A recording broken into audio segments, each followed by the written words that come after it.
Morning. Me and old Pearl out here just sitting on the porch enjoying some coffee before we go to church this morning.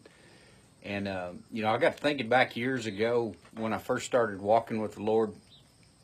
There was a transition that I had, and I went from being a person that just attended church, and I did go to church, just hearing the messages, hearing what was being said by the pastors, and to be honest with you, I don't remember. There's certain things that kind of stand out, but there's a lot of those messages that just I don't remember, and I think a lot of people are that way. But there was a transition in there somewhere, and I went from just being a participant to actually trying to grow.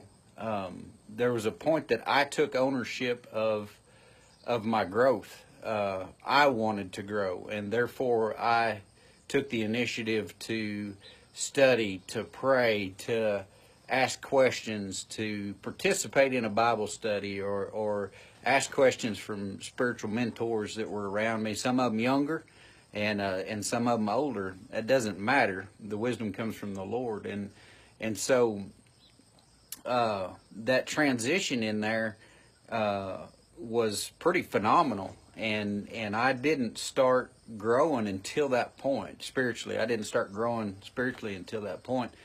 And so I just want to encourage everybody out there. There's a point in your life when you have to take the initiative to walk towards Christ. The Word tells us to believe and be saved, and that word "believe" is actually, when you translate that word, it's commit and be saved, and that's exactly what God requires us to do. He requires us to commit to our relationship with Him. He's already committed to us, but He requires us to commit to our relationship with Him.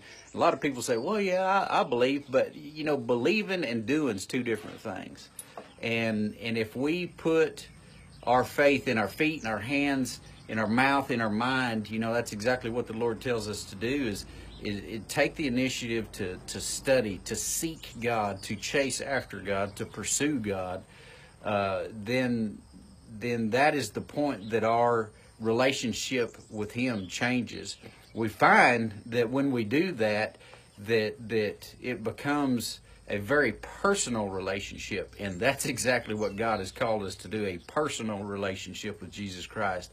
Listen, you can individually hear from God. If you seek God's face, if you seek His voice, nobody will do it for you. You can hear from God and have access to the very throne room. That's exactly why Jesus Christ came and spent His life on the cross for your sins. And if we understand and realize that, it allows us to enter into that personal relationship with Him. God will blow the doors off things. It'll literally change your life. It is a life-changing thing. When you start pursuing God, you start seeing God all around you.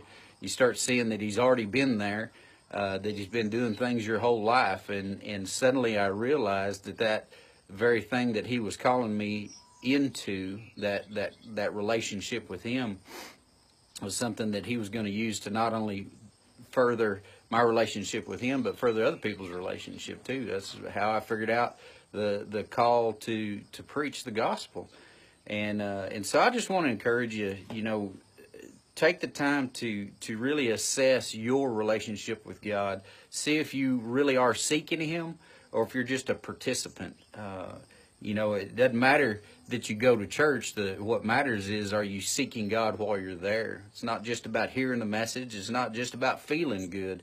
It's about having that intimate relationship with Jesus Christ. Y'all take care and have a good day. Get up and go to church. It's Sunday.